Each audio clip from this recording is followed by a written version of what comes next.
Hello and welcome to my gluten-free plate where I show you how I make this no oven, mouth-watering, juicy spanakopita inspired pizza on a quinoa base.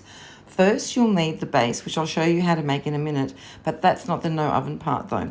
You'll see what I mean later on, so keep watching. You'll put all the pizza base ingredients, which are listed in the description box, into a processor and blitz until you have a gritty and gelatinous consistency. Don't over-process because this is what will give your pizza base its crispiness. Bake one side for about 15 to 18 minutes, flip it and bake for another 8 to 10. You can use this base straight away or freeze for later use, which is what I've done. This piece will thaw and go into the pan after the juicy spanakopita mix is put together.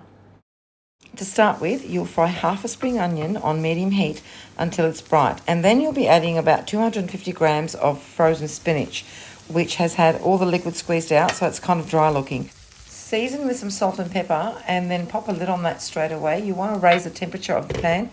You'll know it's good when the lid is all steamy. So what you'll do next is pop about a tablespoon or two of water into that and seal it up again.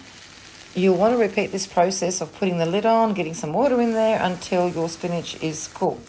So as you can see, there's hardly any water there, and at this point, if you've tasted it and your spinach is good, this is where you'll be throwing in about 2 tablespoons each of some dill and some parsley.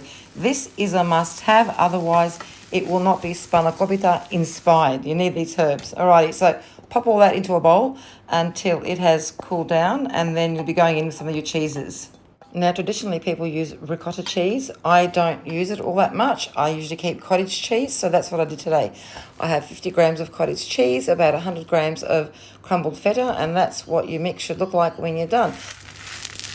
Listen to that sizzle. So to get that, you need to get your pan on a high heat and spray some oil in it. You'll cook that for about 2 minutes until you get a nice golden crust. You'll want to reduce your heat to about lowish to medium and then start adding your cheese. You can use mozzarella or a melty cheese and add your spinach mix and then put a lid on that until it's cooked, and then you can pretty much serve that.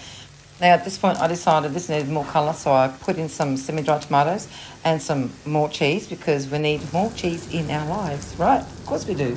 And this went under the grill until it became golden and melty and sizzling and just delicious. Look at that. If you found this video useful, please give it a like, consider subscribing, and I'll see you for the next one. Bye.